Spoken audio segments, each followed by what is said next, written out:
안녕하세요. 대연 멘토 김정재입니다. 오늘도 이 파라텍이라는 기업에 대해 알아볼 건데요. 오늘 알아볼 주 내용은 차트 지지와 그리고 저항 라인, 정치 테마주로만 보면 안 되는 이유에 대해서 함께 알아보겠습니다. 여러분들이 이 바쁜 직장 속에서 이 파라텍을 매수를 해놓고 좀 주가가 어떻게 될지 아니면 또 이제 파라텍이 앞으로 어떻게 흘러갈지 막 궁금해하시는 분들이 계세요. 그래서 그런 궁금증을 해소시킬 수 있게 제가 대기업에서 열심히 영상 준비해 볼 테니 저도 함께 응원과 그리고 여러분들도 성공적인 투자가 되기를 응원하겠습니다. 차트 먼저 한번 볼까요? 차트를 한번 보시면 먼저 좀 길게 봤을 때 오늘 같은 경우 좀 흐름이 굉장히 좋죠. 이 저항 라인을 이 매물대 이 보이시면 1488원대를 좀 약간 우리가 지지 라인, 저항이 아니라 이 지지 라인으로 좀 잡는 게 어떨까라고 보이고요. 보시면 저기 21선이 지금 올라가고 있어요. 이렇게 올라가고 있는 것을 보이고 있죠. 여기 위에서 잘 버티고 있다라는 모습을 우리가 볼 수가 있는데요. 21선이 올라가서 향후 밑에를 받쳐준다면 우리가 21선을 좀 기준으로 삼아서 좀 약간 대응을 하는 게 어떨까 싶기도 하고, 만약에 21선을 또 지지를 못 받고 이 하방으로 내려갔을 때 이 61선과 그리고 하방 물량이 밑에 적기 때문에 우리가 좀 밑에 하방 압력이 강할 수가 있어서 좀 조심해야 된다라는 거 우리가 좀 주의하시면 좋을 것 같습니다. 보시면 추세는 좀 아직 좀 가늠하기가 어려워요. 그쵸? 아직 좀 가늠하기가 어렵고 여기 크게 내려갔다가 크게 올라간 이런 모습을 우리가 볼 수 있기 때문에 추세를 가늠하기는 어렵다. 하지만 정배열 구간으로 아직 이 추세를 서서히 만들어가는 중인지 아니면 서서히 힘을 다져가는 중인지는 우리가 좀 지속적으로 관찰을 해야 된다라는 거 볼 수가 있습니다. 그래도 이렇게 급하게 오른 만큼 우리가 좀 무섭잖아요, 솔직히. 이 주식도 급하게 쑥 올라가면 저는 굉장히 무섭더라고요. 좀 약간 투자하기에 겁이 나는 부분도 있었고, 또 이제 이 저항 라인을 보면 1660원대 정도인데, 이렇게 길게 봤을 때, 우리가 또 이제 파라텍이라는 기업을 좀 오래 가져갈 거다 하면, 좀 약간 이 저항 라인이 1660원대가 되지 않을까라고 보입니다. 이 1660원대만 뚫어내면, 또 위에 또 물량이 좀 어느 정도 있긴 하지만, 이 추가적으로 좀 상승 모습이 긍정적으로 흘러가지 않을까라고 이렇게 보이고 있습니다. 왜냐하면 이 전제 이 배열 또한 굉장히 예쁘게 지금 구성돼서 올라가고 있기 때문에 우리가 좀 지속적으로 관심 있게 봐야 된다라는 거 우리가 알 수 있을 것 같습니다. 그리고 바로 이 정치 테마주가 왜 됐는지 한번 볼까요?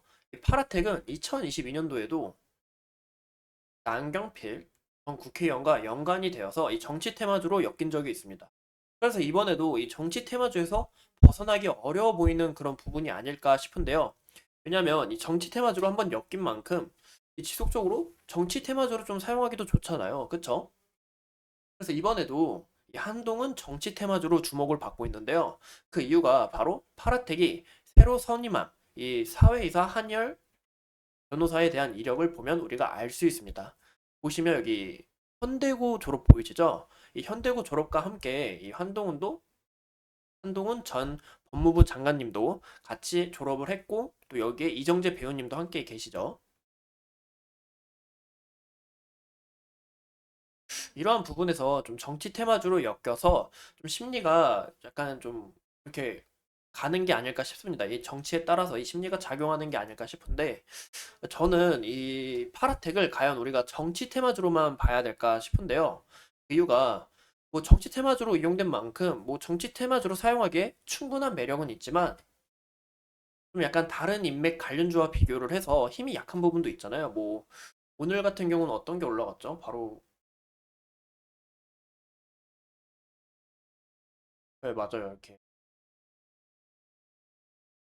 DT, NC, 아로 등 이렇게 좀 다른 테마주들은 급하게 상승하는 모습을 보이고 있는데 이 파라텍 같은 경우는 뭐 한동훈 법무부 장관님 전 법무부 장관님하고 뭐 연관이 돼서 크게 올라가는 그런 이력은 보이고 있지 않죠. 그래서 우리가 봤을 때 정치 테마주로 이용되기에는 이렇게 사람들은 그렇게 말을 하고 있지만 우리가 좀 정치 테마주로 보기에는 아닐 수도 있겠다라는 좀 그런 생각이 드는 부분도 있습니다. 게다가 이 한동훈 전 법무부 장관님은 이 비대위원장으로 임명이 완료되었으며 보이시죠? 이번 2024년도 총선 출마를 안 하겠다고 이렇게 밝힌 상태라서 우리가 좀 약간 추가적인 이런 상태를 이렇게 추가적인 이렇게 올라가는 상태를 좀 기대하기가 어려워 보이는데요. 그저 한동훈 관련주라고 무작정 오를 거라는 이 기대감은 좀 우리가 놔주는 게 좋지 않을까라고 좀 싶습니다. 뭐 한동훈 전 법무부 장관님이 뭐 추후 어떤 결과에 따라 이 주가가 상승할 수 있는 요인도 될 수 있지만 이 파르텍 같은 경우는 이 국내 이커머스 1위 기업 쿠팡과 이 물류창고에 소방 설비를 공급한다는 소식에 주가가 올라간 모습도 보이고 있죠. 이 물류 화재가 굉장히 또 심했었잖아요. 이 심각성 때문에. 또 최근에는 이 파라텍이 전기차 충전소를 이 소방 설비 장치와 그리고 전기차 충전소 이 설비 시스템에 관한 이 전기차 화재 진압에 대한 특허를 2건이나 내면서 좀 약간 전기차로도 좀 약간 이런 안정성을 우리가 좀 볼 수가 있구나라는 것을 우리가 좀 주목해 볼 수가 있습니다. 오늘 같은 경우는 이 파라텍이 열화상 카메라 전문 기업인 이 EOC와 인공지능이 기술이 탑재된 이 열화상 카메라를 소방 분야에 확대하겠다고 밝혔는데요. 우리가 주목해야 될 부분은 바로 이번 뉴스가 좀 아닐까 싶습니다. 그 이유가 왜냐? 바로 이 파라텍이 자체 개발한 이 소방 로봇에 적용했다는 부분인데요. 이렇게 재난과 지진으로 연관성이 큰 만큼 이 재난 등의 문제로 주목이 될 때 이 주가가 또 긍정적으로 올라갈 흐름이 나타날 가능성이 크고 추후 우리가 좀 다른 부분에서 기대할 수 있는 것은 바로 소방 분야 적용, 이 소방 로봇이 아닐까 싶습니다. 이 안전 로봇에 대한 기대감 반영으로 이 파라텍 또한 긍정적으로 나아갈 가능성이 크고 이 부분은 재난뿐만이 아닌 뭐 안전 대비 그리고 뭐 전기차 그리고 뭐 화재 등으로 좀 엮일 가능성이 굉장히 크기 때문에 현재 이 정치 테마주에서 뒤쳐져 있다고 우리가 정치 쪽으로 좀 기대하는 것보다는 약간 이런 분야에서 좀 이런 이슈를 좀 챙겨보면서 이런 부분에서 좀 긍정적인 기대를 하는 게 어떨까 싶습니다.